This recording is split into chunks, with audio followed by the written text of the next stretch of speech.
தூத்துக்குடியில் பள்ளி கல்லூரிகளுக்கு இன்று விடுமுறை. நெல்லையில் பள்ளிகளுக்கு மட்டும் விடுமுறை அறிவிப்பு. சென்னையில் 6000 ரூபாய் நிவாரணம் கொடுக்கும் பணி தொடக்கம். நீண்ட வரிசையில் காத்திருந்து வாங்கி செல்லும் மக்கள்.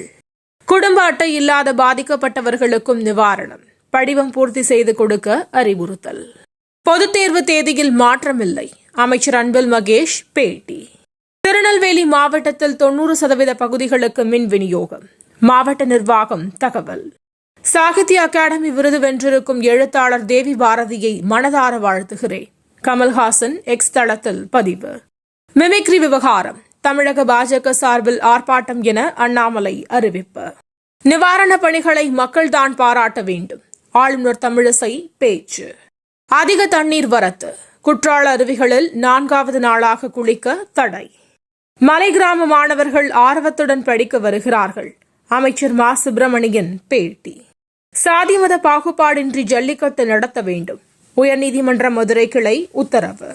எதிர்க்கட்சி எம்பிக்கள் இடைநீக்கம் குறித்து எந்த ஊடகமும் விவாதிக்கவில்லை. ராகுல் காந்தி ஆதங்கம். எம்பிக்கள் விவகாரம். பாஜகவால் ஜனநாயகத்தின் குரல் வலை நெரிக்கப்படுவதாக சோனியா காந்தி குற்றச்சாட்டு.